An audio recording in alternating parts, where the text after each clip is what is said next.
Hey, all my Crimsonites, and welcome to the Crimson Cure channel, where we embrace our femininity, increase our womanly values, and celebrate our brothers. So join me on our feminine journey to learn, heal, and grow.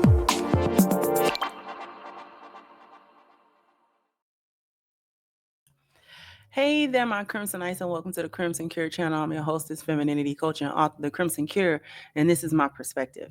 So I have like at least 2 videos to show you. It's gonna be the same couple, and this is an issue that people don't like to cover.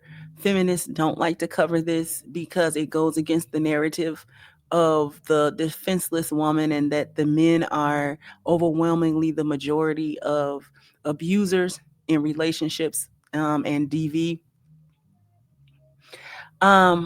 But this is also how women go under the radar when they are the aggressors, when they are the abusers, when they're the ones that are causing all of the problems.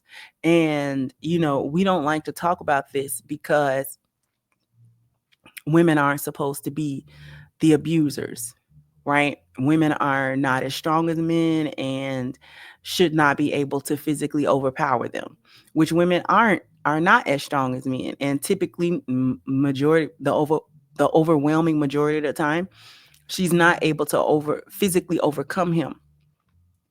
However, that's only if he's fighting and defending himself. If he's not really defending himself, then these hyenas feel like it's the green light for them to fight and for them to hit and for them to basically just terrorize and be abusive. And then they get to lean on the system and the bias of the system in favor of women.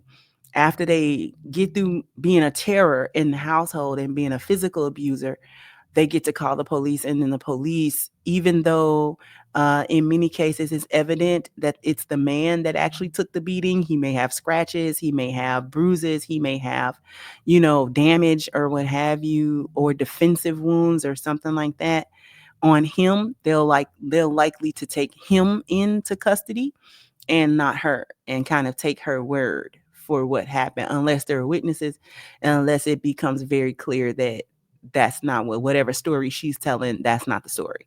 So the videos that I'm going to show you, there's going to be violence in them. There's going to be, some language and all of that sort of thing. And it's just a disturbing thing to watch, but watch it. We are going to do.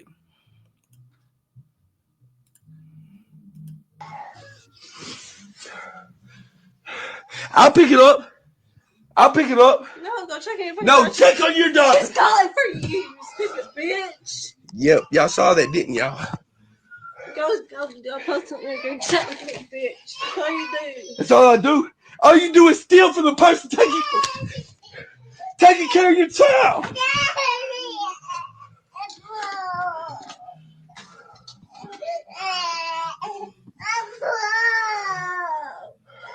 Daddy will buy you a new one with the money that mama stole. Come here, baby. Hey, it broke. Remember yesterday it fell? I know it. You see what you did to your child? No, you stole. You see what you're doing to your child? You hit me after I caught you stealing. Yep. Oh, you didn't choke me? You didn't do nothing? I had to stop doing that. You just hit her fucking child. Let go of my child. You just hit Jordan. You just hit Jordan. You just hit Jordan. You just hit Jordan. I got a fucking video. I guess you got a video. You hit Jordan, huh? Go check it. So, we saw the female being the complete aggressor in the situation. She still tried to paint a narrative as though he was the one that had choked her, like she's just reacting, or that she is defending herself from earlier actions of his that, miraculously didn't get caught on camera. he's saying that she's the one that steals the money. Whenever he puts money away for the child, she goes behind it and steals it.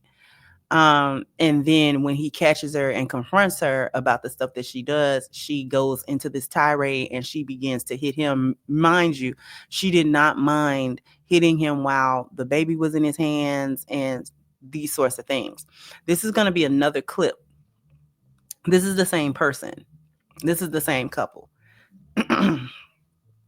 And so I don't know if this is the same day, the next day. It's got to be around that same time that the other video was made because the subject matter is the same.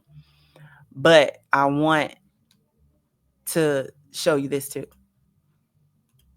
You don't believe me?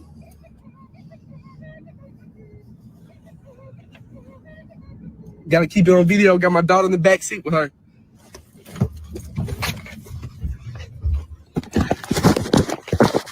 Oh, I fucking stabbed you. Get off me. Get off me. My daughter is in the back seat. Get off me. I've been driving. Quit video it. Quit video what? So you keep hitting me? So you keep hitting me? And try to button me on shit? Get away from me. You hit me first. Cars passing in traffic. Could hit them. Fucking hit me first. Could have hit cars passing in traffic. She don't give a fuck about my daughter's life. You shouldn't have fucking hit me. You don't give a fuck about my daughter's life. You should have fucking hit me first. Cause you don't give a fuck about yours. Fucking window. Cause you don't give a fuck about your life. You don't give a fuck about my daughter's.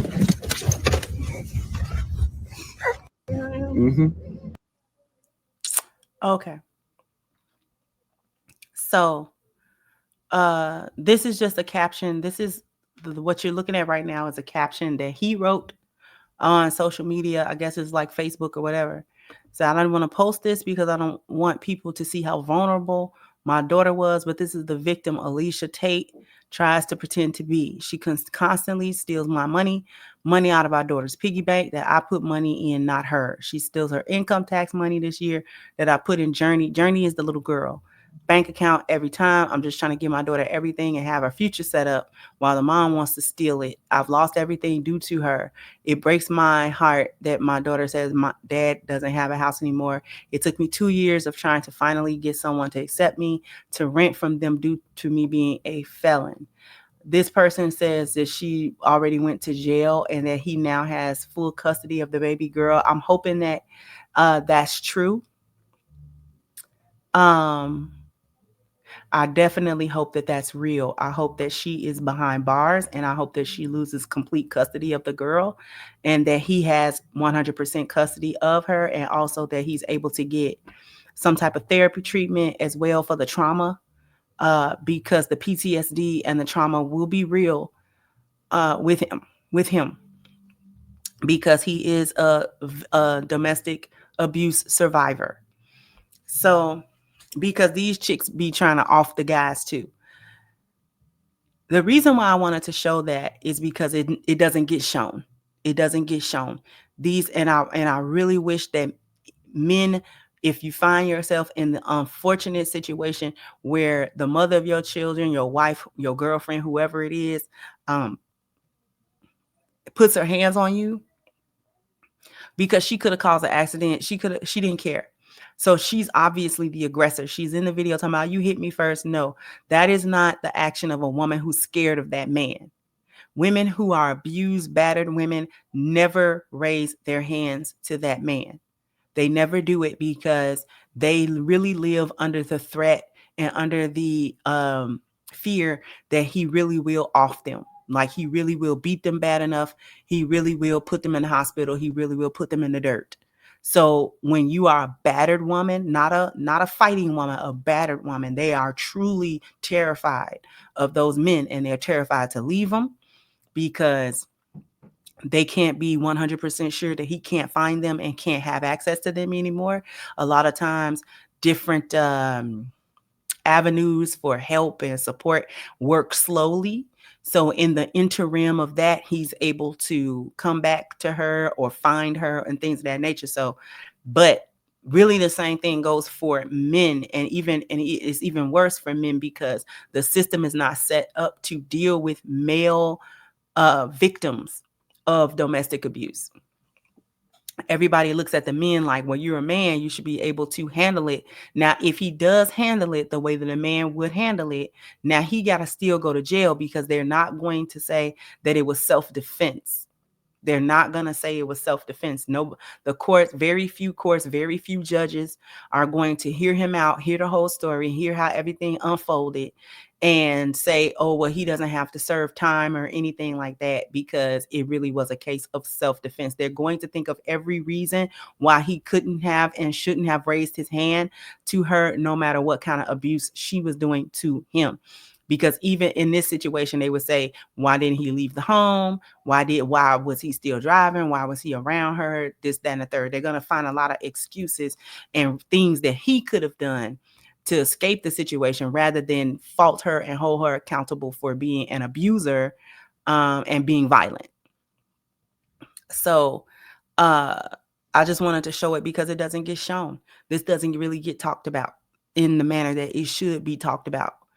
You know, a lot of these chicks are participating in the violence of the relationship. And moreover, not only are they participating in it, there's a percentage of them that initiate the violence and are the aggressor within the violence. There is not even retaliatory. It's more so like, I can do this to you because I have a reasonable expectation that you're probably not going to belt me across the face real quick.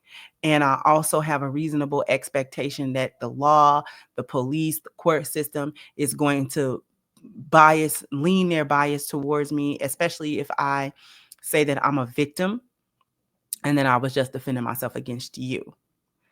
And so this is why she's so comfortable to do that in a camera.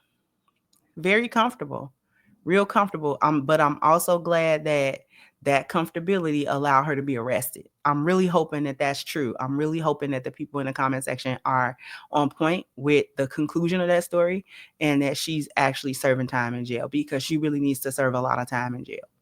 She's aggressive. She's abusive. She's a monster, because if it was him wailing on her like she was trying to wail on him, baby, bye. Baby, bye. All she would have had to do was show up with a busted nose and a black eye and a swole face, and they would have got him no questions asked. She wouldn't even really had to video it like that. They would have been investigating. Oh, yeah, she got defensive wounds, but they would have been investigating. The forensics would have been, you know what I mean? But the man, he's got to get a lot of video evidence, and he's got to have a lot of it, which means that he has to undergo the actual abuse in order to capture it, in order to show somebody. And that process is traumatic in and of itself. It needs more attention. Jump down in the comment section. Let me know what you think. Like, share, subscribe to the channel if you have not. Once again, I'm your hostess, The Crimson Cure, and this was my perspective. Bye-bye, Crimsonites.